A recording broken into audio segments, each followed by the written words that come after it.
Hello friends, good morning to all of you. Welcome to online class. I hope you are fine. Student, now I am going to teach a new topic, limitation of a chemical equation. Student, because when we start a chapter, then we discuss about what is the advantage of the chemical equation. Okay, what is the benefit, what is the characteristic of the chemical equation.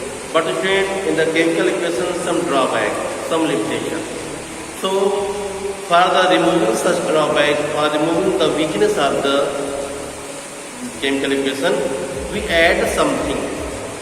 So, student, first thing, the chemical equation not show the physical state of the reactant and product of a reaction. Means suppose that the first sodium react with the water from the sodium hydroxide and but in the chemical equation, it not show their state, means they are solid, liquid or gas. So for removing such weakness, first we add their state in the front of the compound. See, S means solid, L means liquid, X and S2 is the gas. G. Okay, so for making the more informative chemical equation, we add something because in the chemical equation we didn't get their state. The solid, liquid or gas. So we write in the front of thing S means solid, L means liquid and H means gas. Hydrogen is the gas, and now is the aqueous form, H2O is the liquid and Na is the solid. Clear? Second one, the chemical equation not show the concentration of the reaction means the what is this, the chemical equation is the concentrate or not. So we write the concentration also. Okay, student, see, like second one, when zinc react with sulfuric acid, but we don't know this is the concentrate or dilute. So in the front of sulfuric acid, we write Di. Dilute. Okay, zinc is the solid, react with the dilute sulfuric acid, form the zinc sulfate, aqueous. Okay, and hydrogen, H2, like G. G means hydrogen is released in the form of gas. Okay, student. Next one, the nature of the reaction. The nature of the reaction. Because you know, student, in any chemical reaction, the energy become released or energy become absorbed. So, but we didn't get any information about the chemical equation. Means this is the exothermic reaction or the endothermic reaction. So, in the front of the reaction, we write this is the exo or endo. So see, second one, third one, when calcium oxide react with the water, you know calcium oxide, tuna, 9. When calcium oxide solid state react with the liquid, means when we put the calcium oxide, when we put the lime in the water,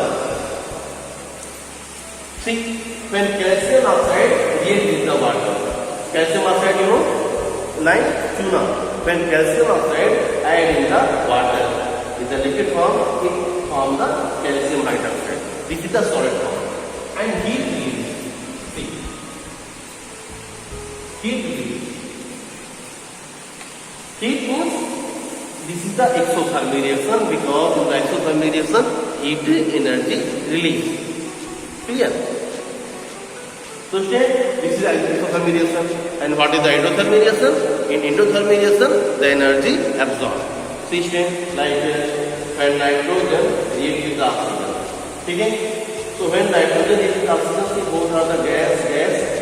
When heat absorbed, it forms the sodium monoxide.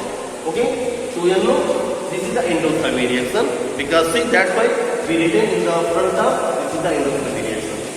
Clear? Next one, the condition of the reaction. So, you know condition because in the different chemical reaction occur at different temperature. In the presence of catalyst, different pressure. Okay, so the catalyst, the temperature or pressure we write in the front, upside or downside of the arrow. See, like fourth one, when potassium chloride is the solid state, heat it forms the potassium chloride and this oxygen. So you can see potassium chloride is the solid state and oxygen is the gas. Clear? But see, case is the solid state, but what is this? MnO2. Here MnO2, manganese oxide. This is the catalyst. You know student catalyst? Catalyst is a substance which who increase or decrease the rate of chemical reaction, means change the rate of chemical reaction, is known as the catalyst. So student, that's why we write manganese dioxide is the downside of the arrow, means this is the chemical reaction, this is the catalyst, because you know catalyst not participating in the chemical reaction. Okay, catalyst not participate in the chemical reaction. Okay student, next one, the direction of a reaction. You know student, direction, arrow, it's so that this is the backward reaction or forward reaction. So student, when nitrogen reacts with hydrogen, it forms the ammonia. Okay, so nitrogen is the gas, hydrogen is the gas from ammonia. So this is the forward reaction. Okay, because when ammonia breaks, when we break the ammonia, it converts into the nitrogen and hydrogen. So first nitrogen and hydrogen join together form the ammonia. This is the forward reaction. And when ammonia breaks, it converts into the nitrogen and hydrogen. So this is the backward reaction. Clear? I understand. See, in this process, nitrogen and hydrogen react together form the ammonia. Again ammonia heat and break into the nitrogen and hydrogen. So this is the reversible reaction, means we show the reaction like this, with the one arrow, half arrow one side and half arrow the other side. Means this is the reversible reaction. You know student, chemical reaction are two types. One is the reversible reaction, other one is the non-reversible reaction. So in the reversible reaction, the reactant form the product and again product form the reactant.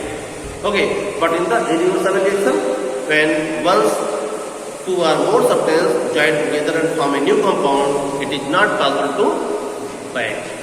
Okay, this is the irreversible reaction.